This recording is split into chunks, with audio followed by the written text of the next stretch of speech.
ईस्वी सन 1659 में किशनगढ़ की राजकुमारी चारुमती की सुंदरता पर मुग्ध होकर औरंगजेब ने उससे विवाह का प्रस्ताव भेजा।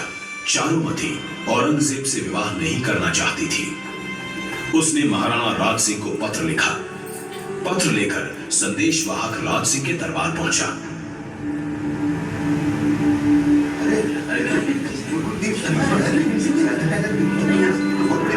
क्षमा करें अन्नदाता, मैं किशनगढ़ की राजकुमारी चारुमती का संदेश लेकर आया। क्या लिखा है राजकुमारी ने? मैं चारुमती आपको प्रणाम करती हूँ।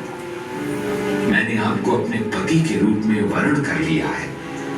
अब आप औरंगजेब से मेरी रक्षा करें, अन्यथा मैं प्राण त्याग दूंगी। इस परिस्थिति में चारुमती की रक्षा करना हमारा कर्तव्य बनता है रतन सिंह जी। जी हुकुम। आप 50,000 की सेना लेकर आमेर तक जाएं, वहां औरंगजेब की सेना को रोकें।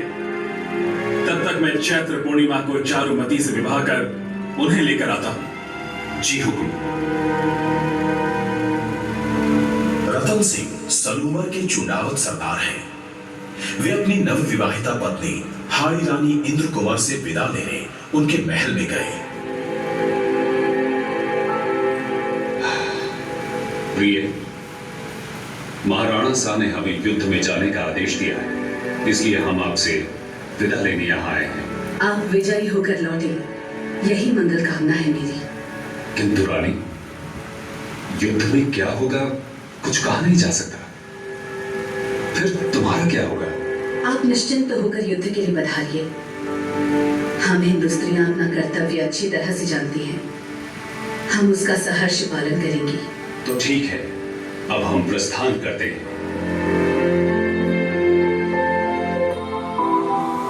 मोहग्रस्त रतन सिंह ने प्रस्थान से पूर्व राजपुरोहित को कहा, पुरोहित जी, हाड़ी रानी से कहो कि हम उनकी कोई निशानी युद्ध में साथ ले जाना चाहते हैं। राजपुरोहित ने हाड़ी रानी को समाचार दिया। पति की मोहग्रस्त मानसिकता भांपकर उन्हें कर्तव्य पथ का बोध कराने हेतु हाड़ी रानी ने अनूठा निर्णय किया। रणबीर, तू मेरी सहेली है। ठाकुर साहब को मेरी ये अनमोल निशानी भेंट कर देना। और हाड़ी रानी ने अपना सिर काट दिया।